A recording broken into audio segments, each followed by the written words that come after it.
We also see resurgence of terrorism. We have seen that in recent years and months, internal struggles, internal situations have erupted which have caused disruptions to the stability of the societies, law and order and constitutional frameworks. Today's world is witnessing unequal distribution of wealth and economic disparities. At the same time, we are also witnessing natural disasters and climatic changes affecting the human society. In such an environment of challenges, we we appreciate Foreign Policy Community of Indonesia organizing this global platform of 2024 and dedicating it to discussion on these challenges. We look forward to a constructive participation from our side in this year's fora.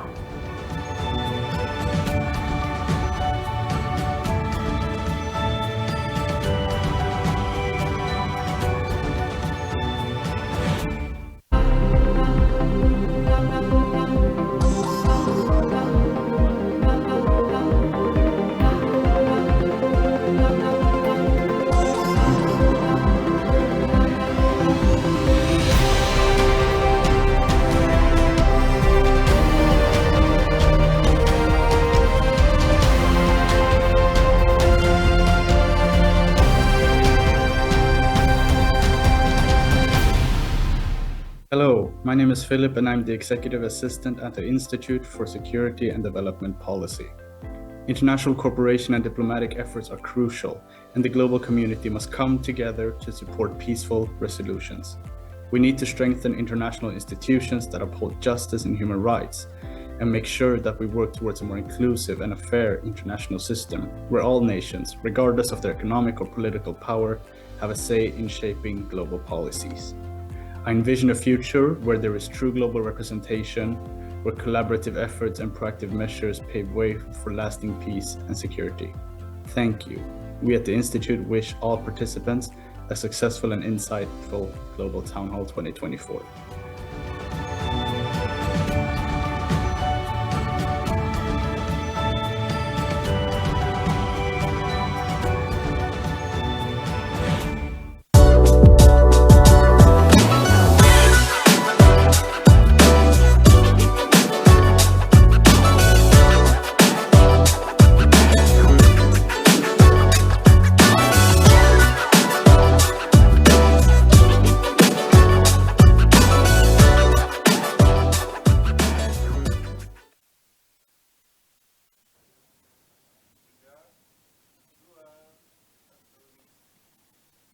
Welcome back, ladies and gentlemen. Before we begin the next session, we will first hear a message from the First Lady of Brazil, Rosângela Janja da Silva. Mrs. da Silva, you may have the screen. Senhoras e senhores, estamos vivendo a época das policrises, onde a emergência climática, os desafios econômicos e sociais e o aprofundamento de conflitos armados nos colocam à urgência de agir. Agir como indivíduos, como comunidades e como nações. Hoje, a fome e a pobreza são um dos principais desafios que precisamos enfrentar e que só serão superados com vontade política. Não é aceitável que mais de 780 milhões de pessoas ainda passem fome, se o mundo dispõe de recursos mais que suficientes para alimentá-las. Existem muitas iniciativas para o combate à fome, mas elas estão fragmentadas. Uma ação coordenada, ambiciosa, consistente e sustentável de todas e todos nós é essencial. Sob a liderança do presidente Lula no G20, o Brasil está lançando a Aliança Global contra a Fome e a Pobreza. Um chamado global para unir países, instituições, especialistas e financiadores para somar esforços em torno do propósito de ampliar experiências de políticas públicas de sucesso, com ações práticas nas áreas de redução da pobreza, proteção social e construção de resiliência. Queremos que a iniciativa seja um divisor de águas na implementação dos Objetivos do Desenvolvimento Sustentável, principalmente Objetivo 1, Erradicação da Pobreza, Objetivo 2, Fome Zero e Objetivo 10, Redução das Desigualdades. Como embaixadora do Programa Brasileiro de Alimentação Escolar, veja a importância dessa política que alia a garantia de alimentação de qualidade para os estudantes e o combate à pobreza rural, ao incentivar a aquisição de alimentos produzidos localmente por agricultores familiares. São essas as boas práticas que queremos promover por meio da Aliança Global contra a Fome e a Pobreza. Nós do Sul Global temos muitas experiências para compartilhar e capacidade de cooperar com base no princípio da solidariedade e interesse humano. O combate à pobreza tem relação direta com a construção de soluções para as mudanças climáticas e contribuir para avançarmos na construção de um mundo menos desigual e mais sustentável. No governo do presidente Lula, a participação social é valorizada e incentivada. Essa participação é fundamental para a democracia. Logo antes da cúpula dos chefes de Estado do G20, em novembro, no Rio de Janeiro, aqui no Brasil, teremos o G20 Social, um espaço inédito para a participação da sociedade civil nesse fórum global, quando organizações e movimentos sociais do mundo todo estarão debatendo o combate às desigualdades, a promoção do desenvolvimento sustentável e a reforma das instituições de governança global. Esse espaço social também existirá durante a COP30, que o Brasil sediará em Belém em 2025, quando teremos a oportunidade histórica de impactarmos e acelerarmos os acordos internacionais para o enfrentamento global das mudanças climáticas e suas consequências. Estaremos na Amazônia, território marcado por uma diversidade e riqueza de experiências de resistência, de construção de relações harmônicas entre pessoas e a natureza. A Amazônia é povoada por guardiões da floresta e da nossa biodiversidade. É com os pés nesse solo ancestral importantíssimo para o equilíbrio do clima no planeta todo que governos, organismos internacionais e sociedade civil irão se encontrar para dialogar e construir caminhos para o futuro. Juntos, no esforço global para a construção de um mundo menos desigual e mais humano. Sua voz importa, por isso convido vocês, líderes, ativistas e personalidades, a mobilizarem suas organizações e instituições, assim como seus governos, para se unirem ao Brasil e juntos seguirmos construindo um mundo mais justo e solidário para todas e todos. Obrigada.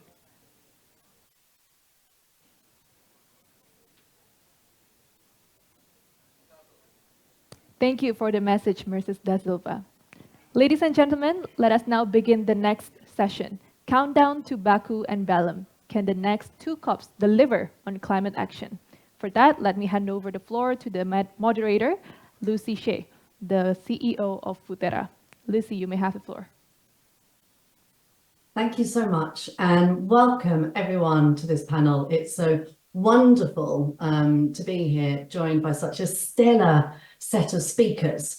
I'll introduce them shortly, but let me first start with a description of this panel. So I'm Lucy Shea, I'm the CEO of Futera.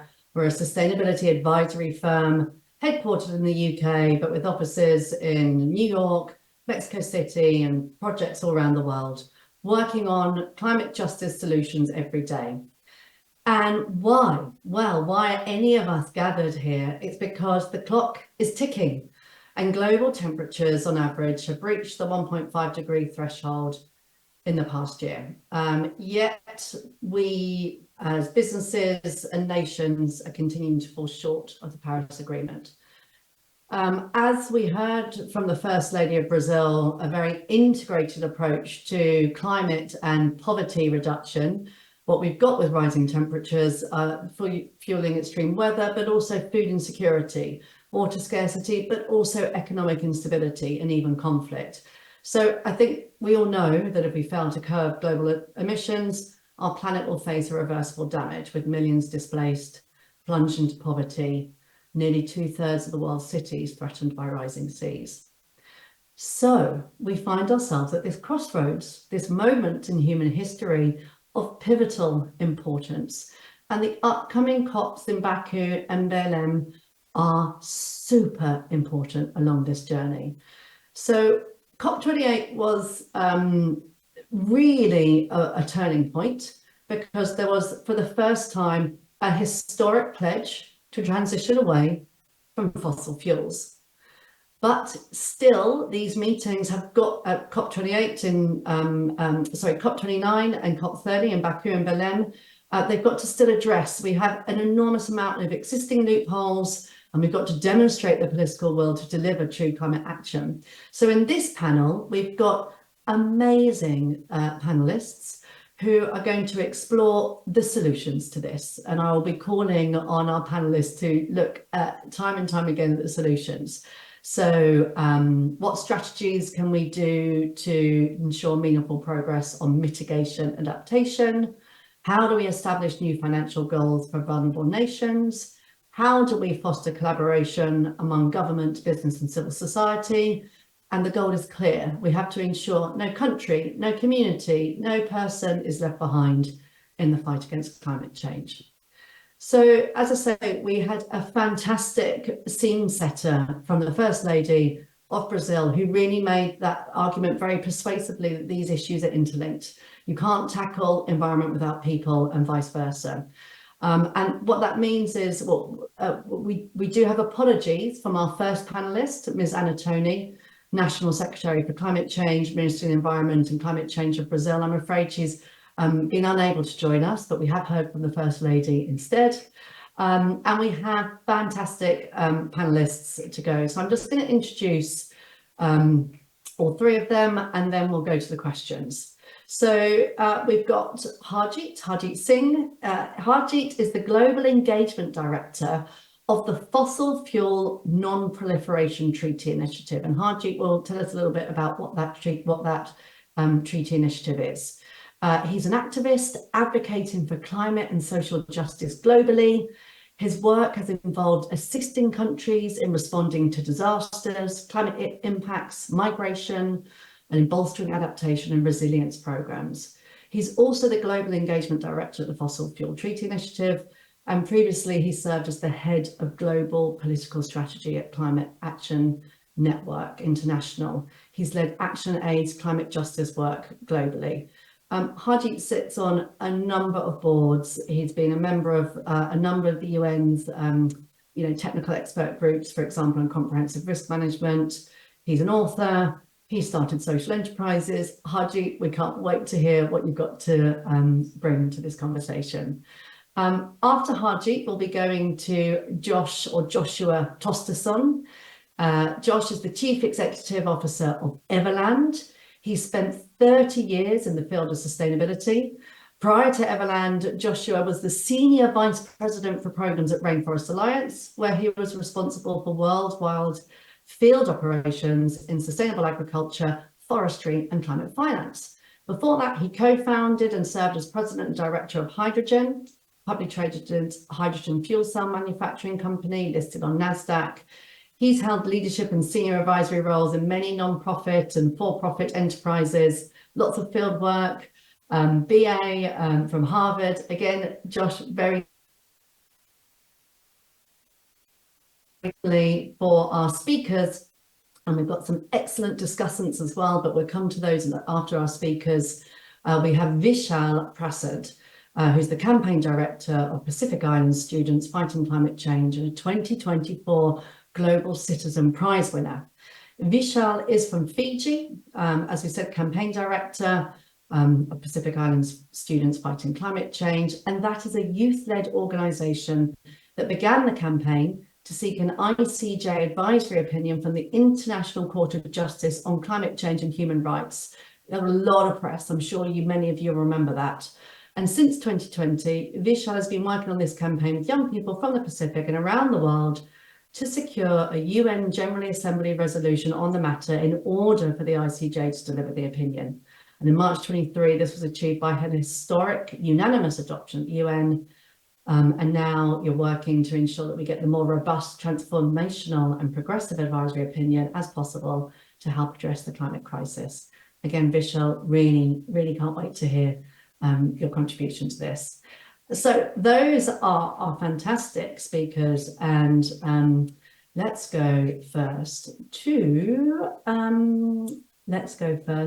Harjeet. Now, let me just find my question. Here you are. So fossil fuels, coal, oil, and gas are by far the largest contributor to global climate change. They account for over 75% of global greenhouse gas emissions, nearly 90% of all carbon dioxide emissions, and additionally, a 2023 UNEP, United Nations Environment Programme report, revealed that if current trends continue, we are set to produce more than twice the amount of coal, oil and gas by 2030 than what would be safe for all of us to limit global warmings to 1.5 degrees Celsius. So firstly, I've got two questions for you. The first one is, the name of the organisation you work with, very well known around the world, but very intriguing. Can you tell us a little bit more about the idea behind it? Is it legally binding? Who are the parties to it? Key features, if you could just spend a moment on that. Sure. Thank you very much, Lucy, for bringing us all together, and thanks to Global Citizen for organizing such an important conversation. And let me repeat what you said and characterize it. So fossil fuels, that is coal, oil, and gas, are the primary driver of the climate crisis that we are facing right now. And these fossil fuels are destroying the planet, yet we fail to even mention them for 30 long years. So the UN Convention on Climate Change in 1992 and even the Paris Agreement in 2015 did not mention fossil fuels. Can you believe that? And let that sink in. And there's no comprehensive global framework to phase out fossil fuels. And that's exactly the reason we need a fossil fuel non-proliferation treaty, which must aim to address this root cause of the climate crisis by phasing them out. And these fossil fuels needed to be phased out in a just and equitable manner. And for that, we need a legally binding framework that would not only look at stopping the expansion of fossil fuels, and it should stop immediately. So we have articulated 3 pillars, and that's an important one. We need to phase them out globally and equitably. And the most important one, and the first one rather in the sequence, is how do we support a global just transition? Now, we have been in this journey for several years. Of course, this demand came from the Pacific nations, and now it's a movement on its own where there's a growing bloc of 13 nations, which include Vanuatu, Tuvalu, who have led this entire process and campaign, joined by Fiji, Antigua and Barbuda, and Colombia, which is a fossil fuel producer, and Timor-Leste, among others. And they're leading now on crafting the treaty. But the other important aspect that everyone should know, that it's not just an initiative at the political level. It's a lot more ground up, where we have 3,000 organizations, we have 9 indigenous nations, more than 110 cities and subnational governments, 1 million individuals, 800 parliamentarians, 3,000 scientists and academics, and 17 banks who are behind it, and not to forget, World Health Organization and European Parliament. So the kind of momentum it has got actually tells us how big the gap is and how we need to have this treaty alongside Paris Agreement. Yeah, I mean, the progress and momentum that you have brought together is fantastic. Now, we've got about a minute to go for this piece, so I'm going to ask you the second question. So with last year's COPs signalling this commitment to transition away, what role can the Fossil Fuel Non-Proliferation Treaty Initiative play in moving it forward even further?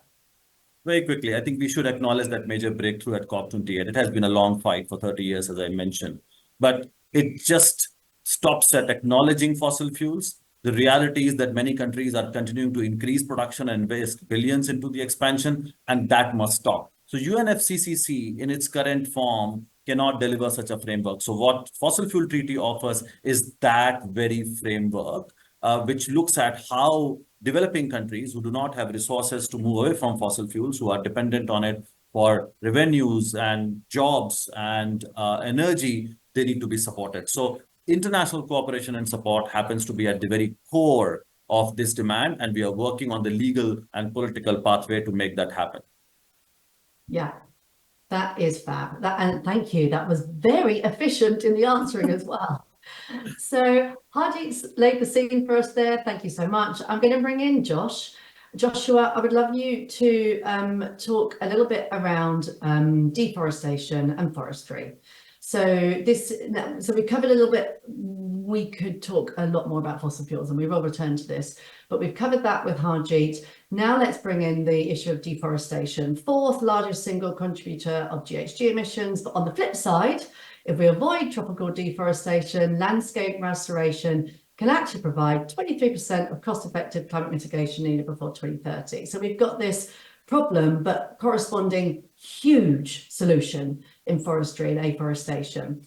So Joshua, I'm going to ask you again 2 questions, but firstly, could you tell us about these key policy gaps and opportunity? Again, because COP policy initiative, what are the key policy gaps and opportunities that need to be addressed at these future COPs to accelerate RED, and you might need to explain RED, please, RED plus projects at a global scale. Joshua, the floor is yours.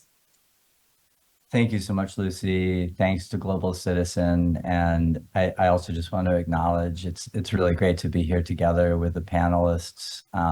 We had a couple of minutes before we started the session and realized that together we are sitting in London, Fiji, Palestine, India, Jakarta, Greece, Cote d'Ivoire, and I'm sitting here in New York City, and perhaps there are many of us here also who are from many other places as well attending this. And I just want to acknowledge that we're all together here, and that's something worth acknowledging and just recognizing. So thank you for your time.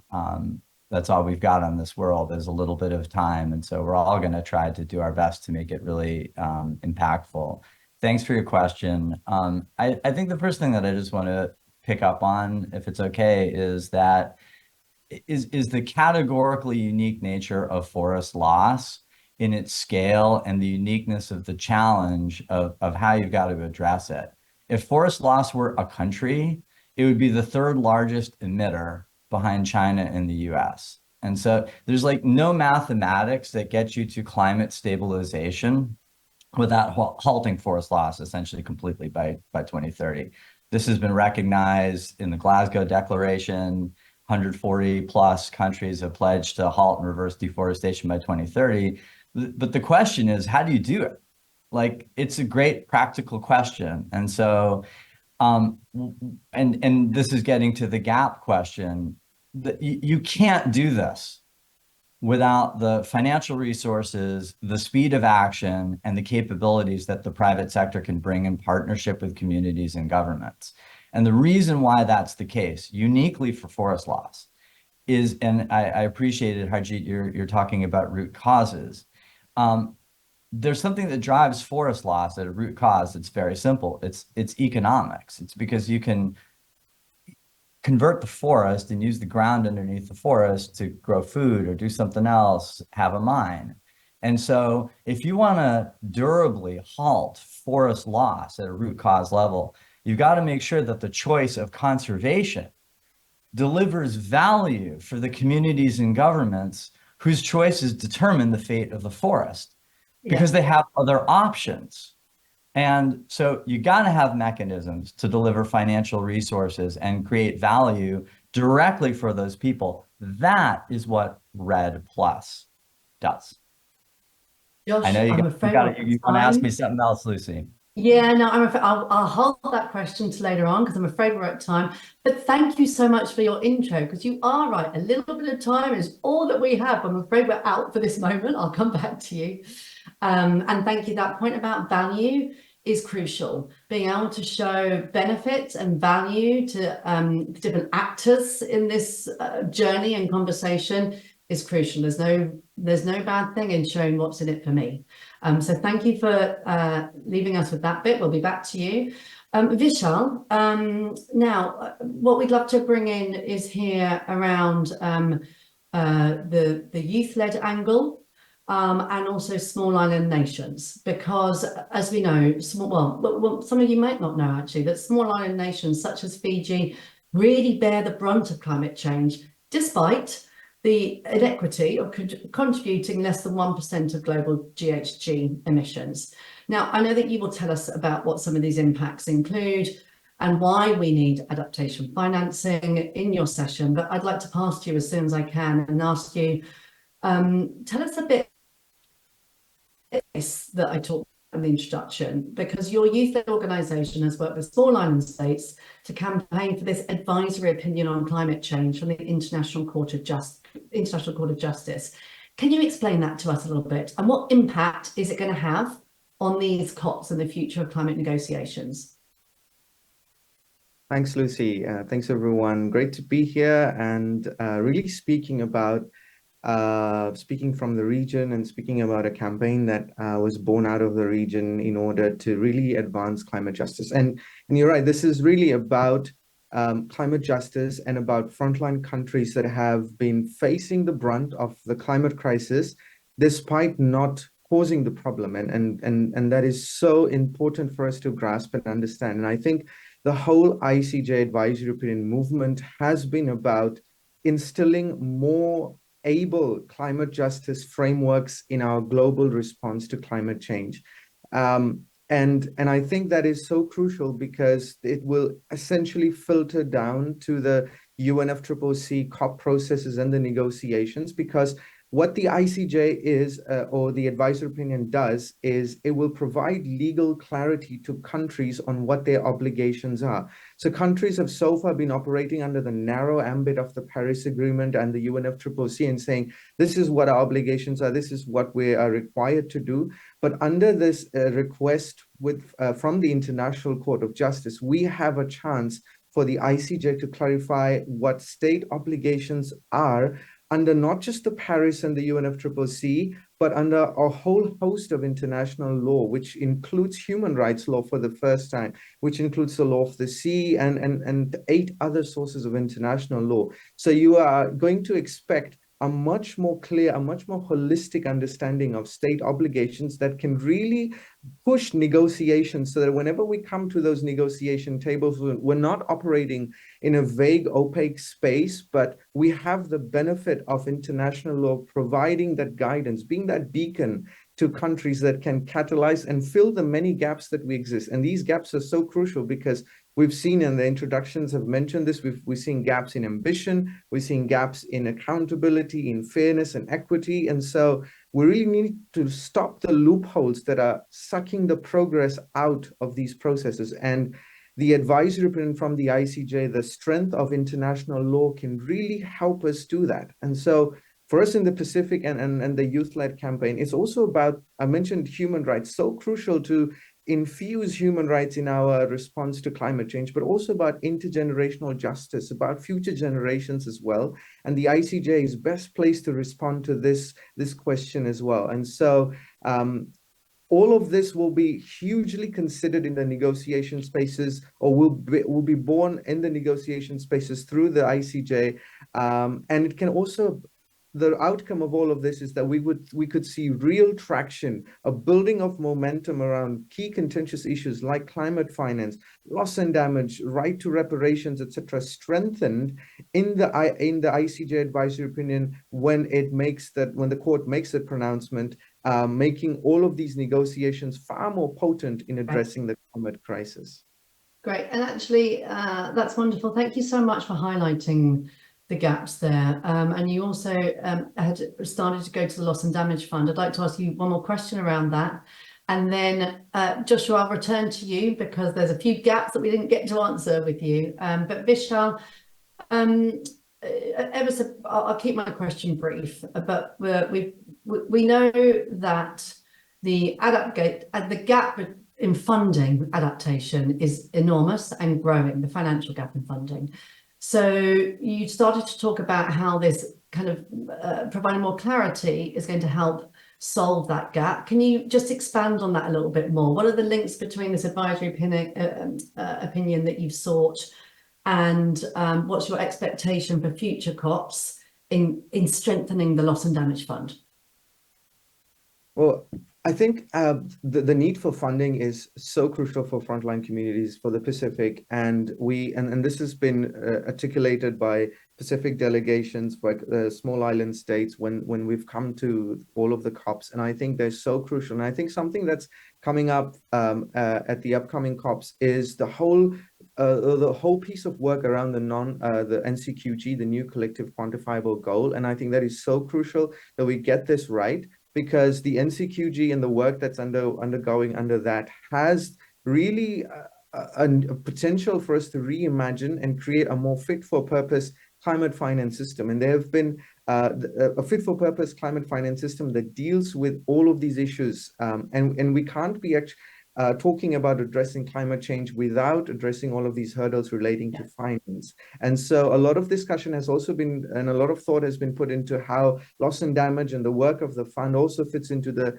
NC and work of the NCQG. And I think it'll be so interesting, and we hope a lot more comes out in building these connections between the new goal and the loss and damage fund, but also creating a very fit for purpose process and framework that addresses climate change through making finance far more accessible and usable.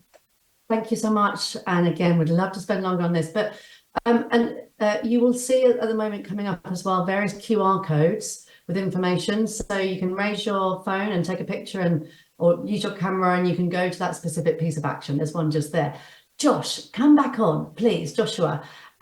We touched on RED. You explained RED to us. We've heard a little bit more about some of the gaps. How do we make sure that RED Plus remains a key component of the global climate agenda and maximize its potential impact for climate action? Could you just tell us a little bit more about that?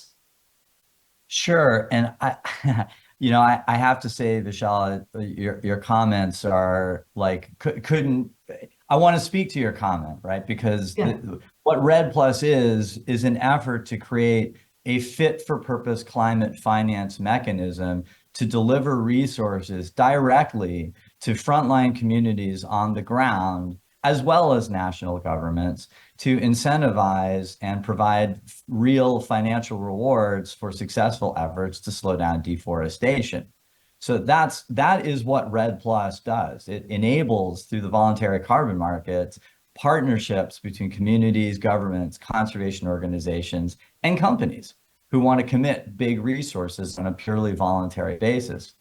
And when I say big, as a company, at Everland, we've been involved in placing about $500 million worth of finance over the last 5 years through this mechanism. So just to get a sense that there's real scale that's involved in this kind of work.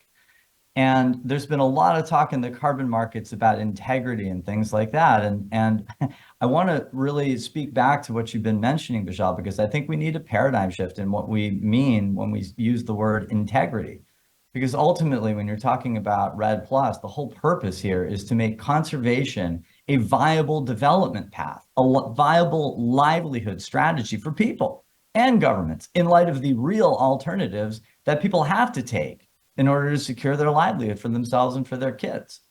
And so all of this focus that you hear about in noise about carbon credit claims and uncertainties and accuracy, the whole thing is a red herring, actually. What we really need to do is ensure that these kinds of projects on the ground reflect genuine, equitable partnerships and co-design between communities, governments, and developer partners. You got to make sure that there is fair and really transparent revenue sharing arrangements that come as a result of genuine, free, prior, informed, and ongoing consent conducted in accord with clear best practices. So the whole thing is about, in short, kind of shifting the whole orientation of this market and market standards from the idea that communities are beneficiaries to partners, equal partners in this work. And that the standards through which all this integrity is ensured are designed to advance the needs and the interests of communities in the global South. So one of the things that we're doing is sponsoring the development of a groundbreaking new carbon crediting standard that is focused only on community-based efforts to conserve forests, and it's called Equitable Earth. And it's been designed with all of these principles in mind, as well as the need to have best science to ensure accuracy of carbon crediting claims. But it's putting the needs and interests of communities first. And would love to talk, with others more about that, going forward. But I'll say just about that much in answer to your question, Lucy. I think that's great because, as you highlighted, I agree, this red herring around attacking voluntary carbon markets has been an issue. And to hear your answer there around how do we ensure that the benefits are received by communities, flipping on its head to making sure that the way out of this is to co-design and share the power, if you like, amongst communities is really welcome. Thank you so much for that input. So Vishal, I'm going to come back to you, and then Harjit, I'm going to finish with you on this section, this second round of questions. Vishal, I was really struck with the introduction from Brazil's First Lady that it was as much about poverty reduction and people as about environment and climate. So could you tell us about, in your opinion, how can the COPs adopt a much more intersectional approach to climate action? Thanks, Lucy. And I'll be very brief. And I think making 2 points here. The first is that, I think a good start for us to work towards a more intersectional COP, I think, is towards creating a more free and open space that values diverse intersectional voices. I mean, we've been missing that really, and I think human rights is one major concern and if there isn't a genuine platform that values and promotes human rights at COPs, then we will have a very difficult task of embedding this within broader policy work. Shrinking civic space is also a major worry at COPs, and this is undoubtedly having an impact on the policy space as well. And so all of this contributes to the need for us to move or push for a narrative shift that people need to understand that the climate crisis is also a human rights crisis. It's a gender crisis, it's an economic crisis, and it's a vulnerability multiplier. And so we need to be accommodating these voices at spaces like COP. And I think my second point, I'd like to turn to also the... if I could ask you again, yes, how can we do that? How can we solve this issue? Well, I think... just 50 seconds left. with the point about creating spaces, and I think a lot of this is about limiting the barriers and obstacles that a lot of these voices, these people that bring these voices and these unique perspectives to COPs. So we need to be looking at issues like from logistics, from technical issues, providing more spaces and platforms that can amplify and elevate these intersectional voices, so that we're more meaningfully and intentionally looking at them at the policy space. And I think that is one of the great starts that we can make regarding this. If I can go back to that early point. That is fantastic. Thank you so much. And to make sure that we've got space for everyone to speak as well, I will move on. And Harjit, what do you see as the main obstacles or challenges hindering the efforts for the world to transition away from fossil fuels? And/or, I'm afraid you've got 2 minutes only, if you want to respond to any of the points that the panelists have made as well, please feel free. Sure. So as we have seen how recent it has been a phenomenon to even talk about fossil fuels in the climate policy space. So far, all the discussion has been on reducing emissions without even mentioning fossil fuels. And that's where it's important to recognize the big challenge of putting a spotlight on fossil fuel industry itself. And that has not been an accident. So there are a number of challenges that we face. So first of all, the political economy itself, the kind of influence fossil fuel industry has and the kind of political power they have, that's what they use to shape policies to maintain the status quo. We know that industry is behind all the denial that we have seen so far, disinformation campaign that they ran, and that's how they cause delay, and now deception when they talk about various kinds of what we call dangerous distractions or false solutions. And the lobbying and political donations continue. And rich countries who can afford to move away from fossil fuels are rather expanding. So first of all is the whole political influence that we need to look at. That's a massive challenge. Second is the economic dependency that countries have in terms of revenues, jobs, energy, and particularly countries in the global south are going to find this transition extremely challenging if we don't provide them sufficient support. And we are talking about 600 million people in Africa and 350 million people in Asia not having adequate access to electricity and energy. How are we going to make that transition while also ensuring energy access and supporting countries who are dependent? So finance is absolutely key. And we now need trillions of dollars, and civil society has put a figure of $5 trillion annually that's needed to help developing countries make that transition, but also deal with adaptation, the question that you were asking about what's needed, and also address loss and damage. So technology and infrastructural gaps also exist. So what we need at this moment, and that's where treaty comes in, all that needs to be done in a more coordinated manner, and that global framework is missing. That's why we need a conversation alongside Paris Agreement to make that happen.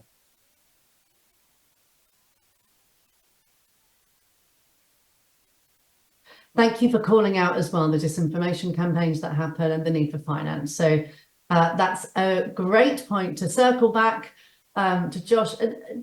Josh, we touched for a moment there on carbon markets and how we can leverage them. Do you want to expand on that a bit more, or do you want to go back to any more of those policy gaps that we need to plug in forestry? And again, you've got your final 2 minutes. Sure, I don't need to use them all, you know. I think I've shared a decent amount already. I would just say in terms of a gap, I think there's just a recognition gap at some level. Like in the end, these goals are expressed through NDCs at a national level. And so it's really, how are we going to deliver on these for forest governments? And we've got to have this meaningful participation of the private sector. And so as we worry and work through the details of so-called Article 6 inside the framework of the COP, it all has to be done with a recognition that what we're trying to do here is incentivize a far greater level of participation by the private sector. We need the resources of the private sector. We need their speed. And so we've got to do everything possible to create a framework within which private sector participants feel really good about acting on a purely voluntary basis, because that is the alarming reality that we're dealing with. We have to solve the problem while both trying to force our hand, get treaties in place, deal with the foundation of the problem with fossil fuel. It's a both and. We've got to get going. These forests are getting cut down right now. And so we've got to liberate the willingness and the safety, lower the risk of action of the private sector so they can write checks. Right. Okay, love that as a calling out bit to finish that section. So now our speakers will stay on screen, and we're going to welcome a second round of speakers or discussants. Welcome everyone. I'll introduce you one by one, and you will have 3 minutes. We are all ears to ask questions and make your points and ask questions to the speakers so far. So first of all, we have Dr. Conrad Landis, senior researcher at IFORIA, Athens University of Economics and Business. So, Dr. Conrad, the floor is yours. Thank you, Lucy, and thank you also for the invitation. I'm very happy to participate in this very interesting session. So when it comes to strategies to ensuring meaningful progress towards the overarching goals in the fight against the climate change, I believe the world already has a strategy, and this is the SDGs. So the Sustainable Development Goals, it's actually this global guiding framework that is needed to holistically address together climate change, economic inequality, and environmental degradation. So the IFORIA, which is actually a cluster of research institutions, universities, and institutions including UNSTSN Europe and UNSTSN Global Climate Hub, we especially focus on these two. How can we support to provide tools, models, and framework to downscale the Sustainable Development Goals into and operationalizing them and further integrate them into the decision-making processes at all levels. So this includes national governments, regional and local authorities, businesses, through the corporate sustainability reporting and performance directives, institutions, and civil society. So this multi-level, multidisciplinary approach is definitely needed to ensure that the global goals are translated into concrete actions that are actually both relevant and achievable at every level. Okay, so in this direction, frameworks and tools to measure and to monitor the performance and optimize the action plans is crucial to ensure this continuous progress that is needed in the next COPs. Just to also focus very quickly on finance, there's absolutely need also to materialize the COP28 declaration on scaling up climate finance, and especially in 3 areas. Right, so this is improving transparency and accountability, promoting private sector investment needs, and scaling up adaptation finance. Okay, so in all of this direction, also further effort is needed from governments, regional authorities, and cities in engaging all stakeholders, in co-creating their adaptation plans, in developing comprehensive financial strategies, mostly by identifying the baseline financial needs and their barriers in assessing and leveraging low-cost finance. So to effectively actually co-develop this pipeline of bankable adaptation project that is actually needed. Thank you. Fantastic. Thank you so much. Do you want to ask a question on one of our panelists while you still have 30 seconds left?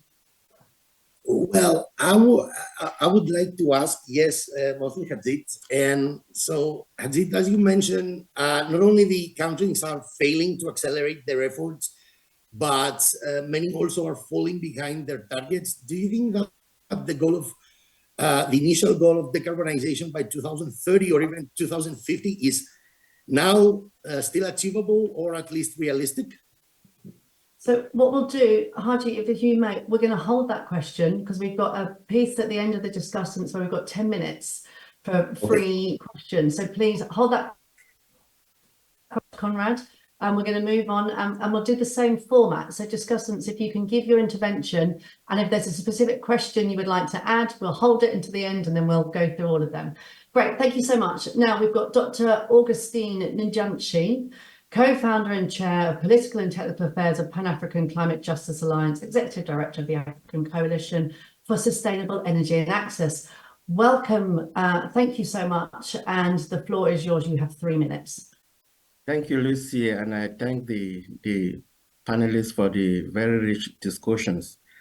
Unfortunately, I did not understand the speech from the First Lady of Brazil, but I assumed that she was putting people at the center of all these climate discussions. I'm so thrilled to be here, and I'd like to thank Hajit for this presentation of the FUSA Treaty initiative. I'm glad with the fact that it is a very holistic approach to energy transition. And when he talked about 630 million Africans, sub-Saharan Africans living in darkness, we cannot continue to develop without these 630 million people. So if you are taking that into consideration, that is a wonderful thing. In fact, we launched the 630 campaign in February of this year by the first former president of Malawi, which is to campaign for for access to clean, affordable, and efficient energy for these 630 million people on the continent. Now, this needs finance. Finance for adaptation is critical if we have to move an inch. And climate action is not only about mitigation, it's more about adaptation, adapt to the consequences of climate change. We've seen that climate finance has been mitigation-centric over the years, and adaptation is lagging behind. If we look into this is going to be very important for our communities and for our countries. And finally, we know that Sub-Saharan Africa in particular is paying the brunt of climate adaptation.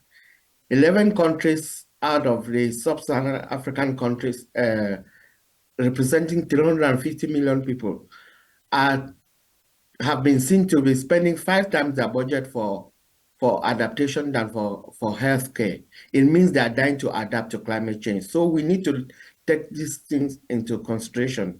And again, thank you for the fact that we are able to discuss this before Brazil. And this is a clarion call for Brazil.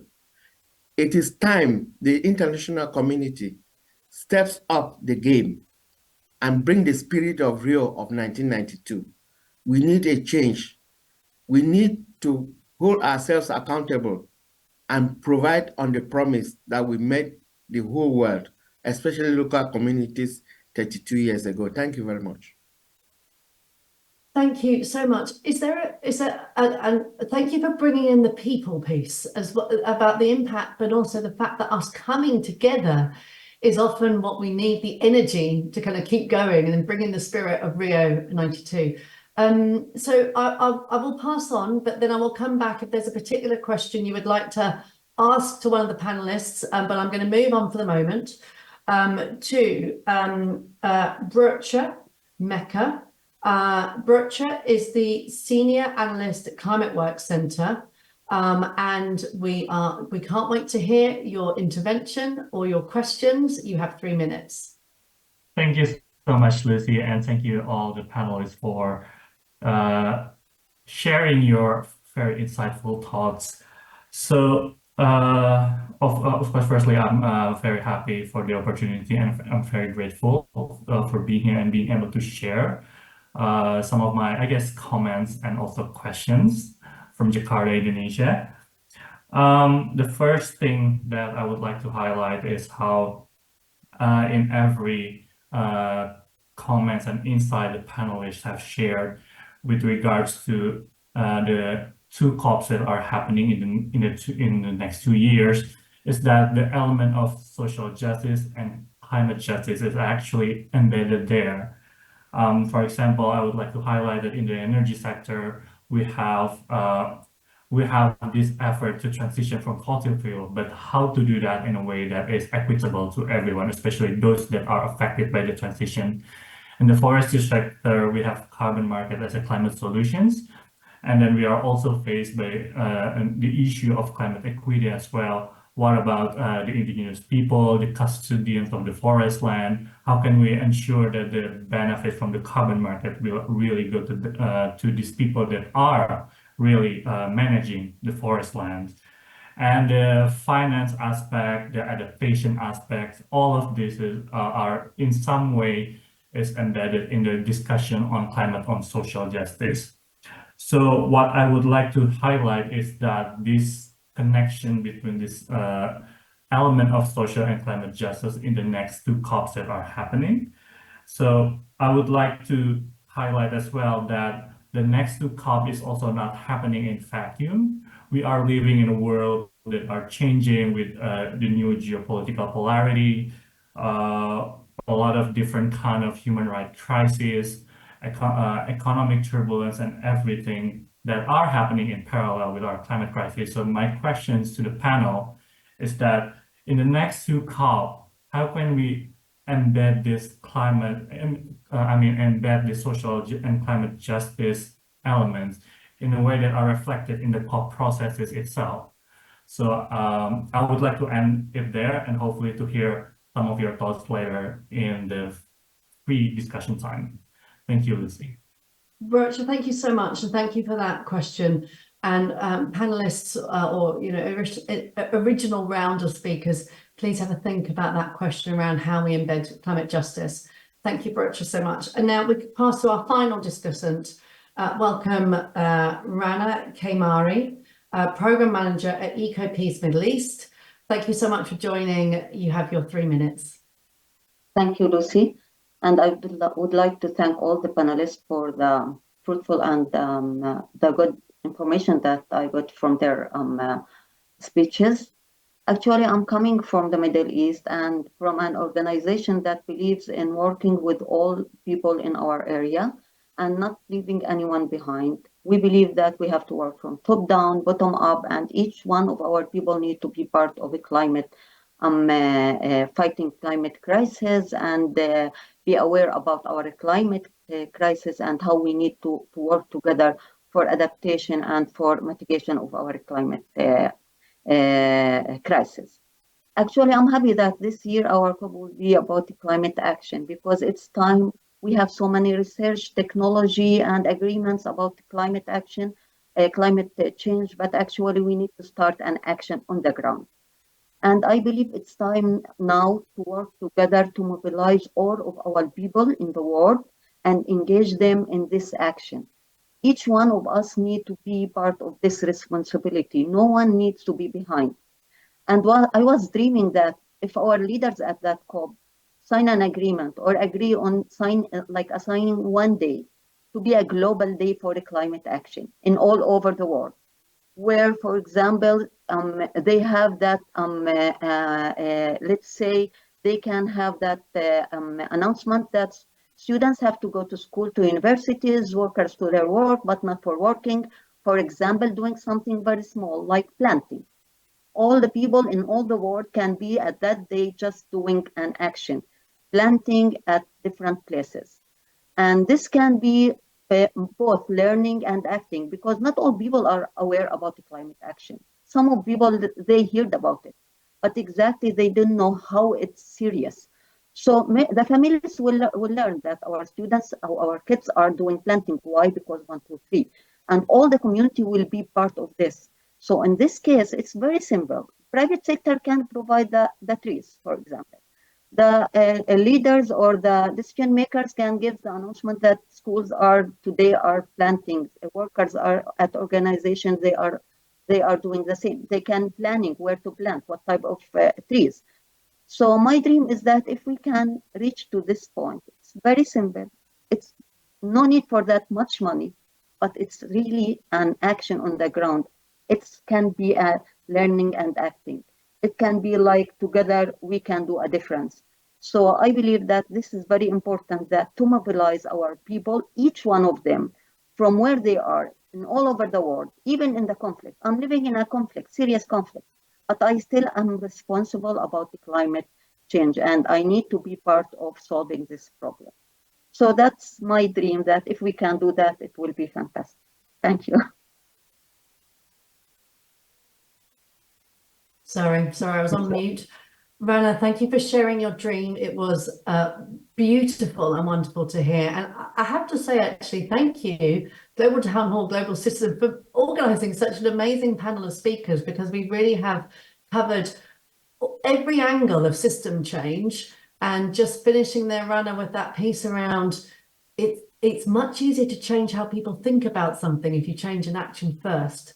So I thought that was a fantastic intervention you brought there. And again, thank you for sharing your dream from an area of difficulty at the moment. So thank you so much for that.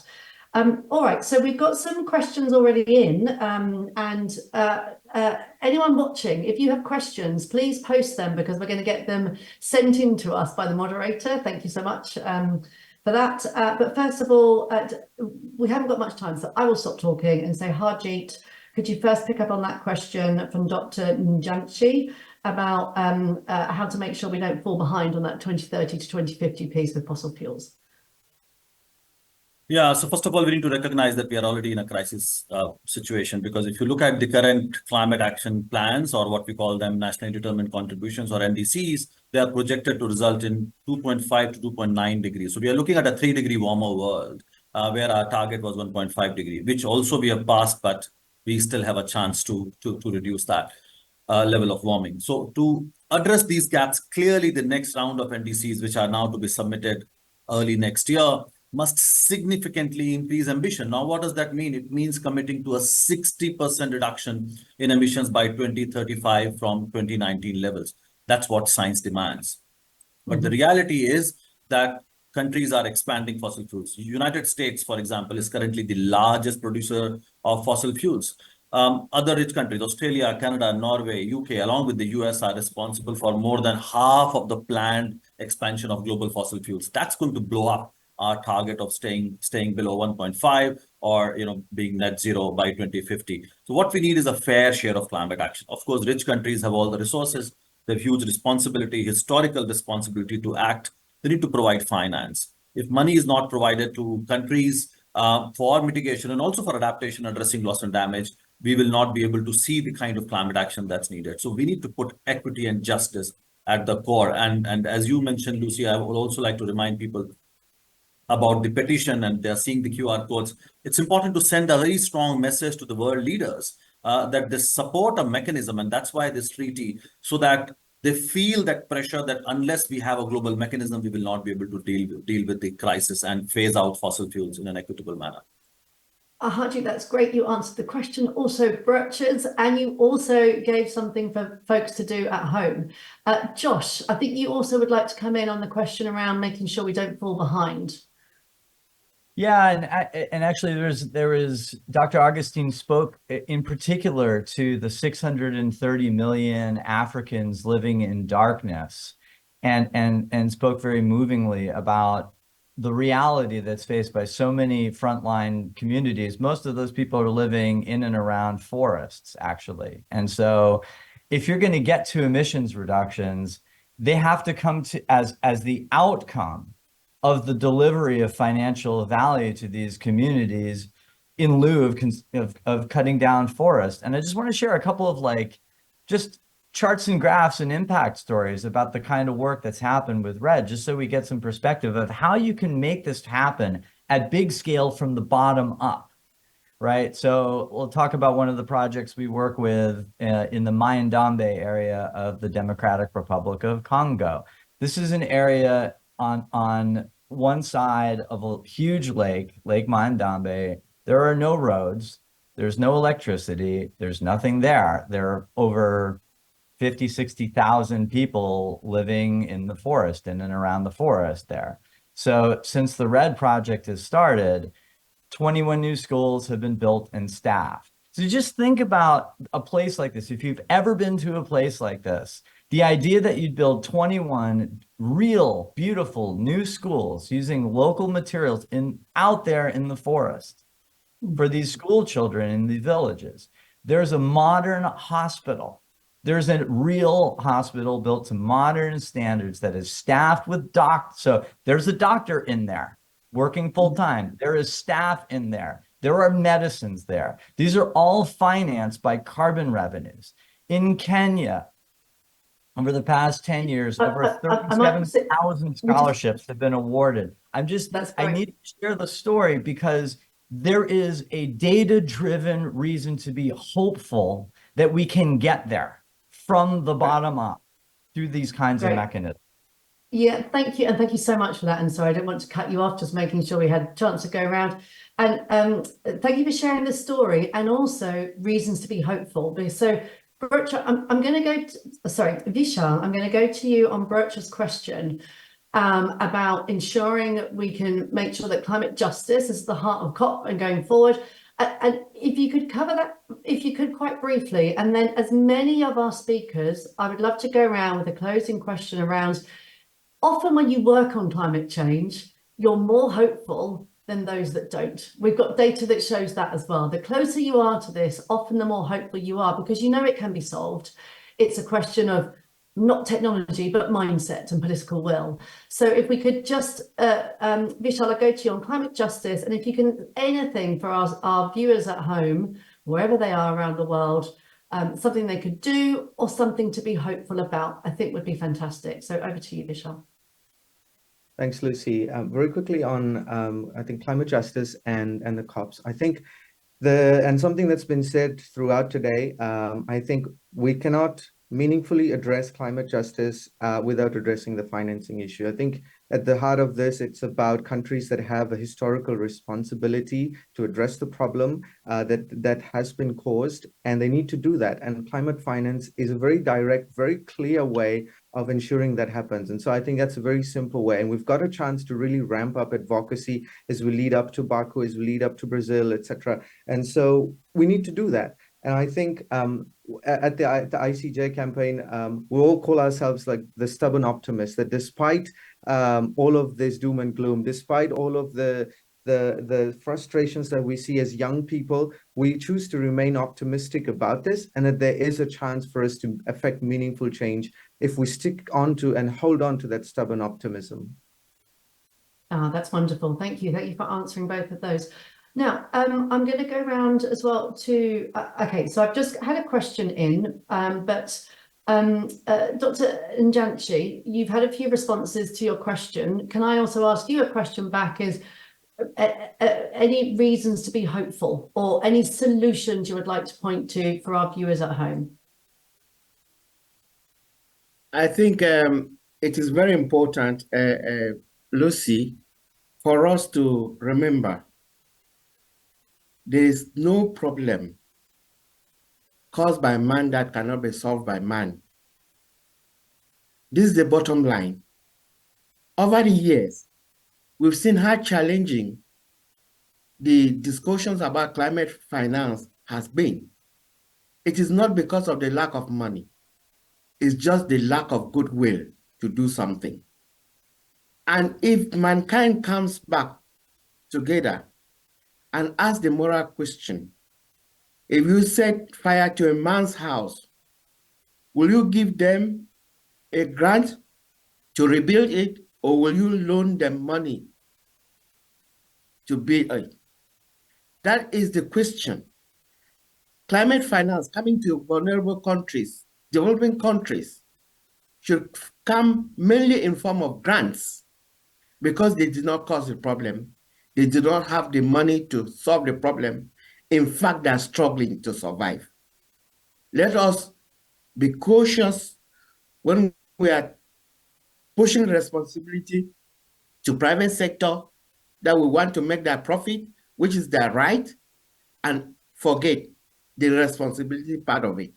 I think moving to Brazil, we have to think of such things and make sure that the world comes back to where it was.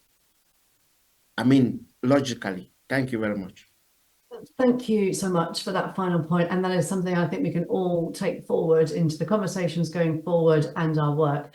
Now, we have a minute to go, so I'm afraid I don't have time to go around any others, much as I would like to. And if we have any time to spend afterwards as well, I will thank you all. I would just like to flag that while we don't have time to answer them, there have been a couple of comments and questions from the viewers, and there's like over 8,000 people here watching this, which is tremendously exciting.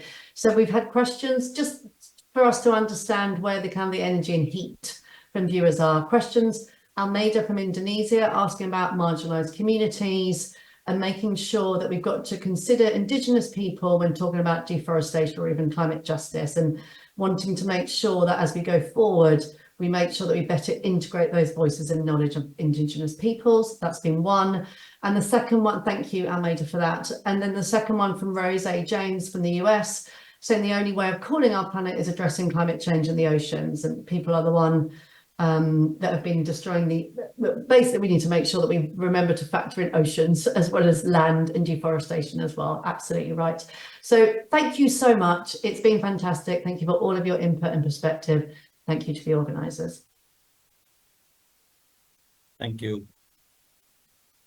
And all panellists, we're going to move to the exit room, so don't leave yet. We're going to go to the exit room. Thank you so much.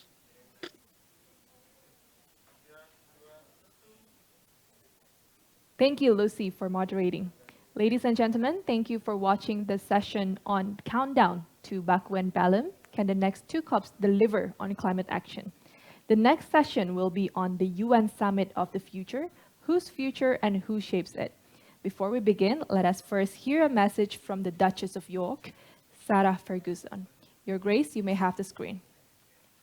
Hello everyone, and I wish I could be with you. Oh my goodness, I am such a complete and utter 100% fan of Hugh Evans and Mick Sheldrick and Global Citizen. I cannot get over what a sense of purpose Global Citizen has given me. A year ago, I went to look, listen, learn, show up, and it was all because of the hand of friendship from Global Citizen, and it was just extraordinary to be embraced by a team that said, yes, we would really like you to amplify the voice of young people, youth impact for Global Citizen. So I am the Gen Z ambassador for Global Citizen, and I'm so delighted to see a lot of my friends that have shown up today. Abby, my little Rose, I call Abby my Rose, she's incredible, and you will have heard all about her.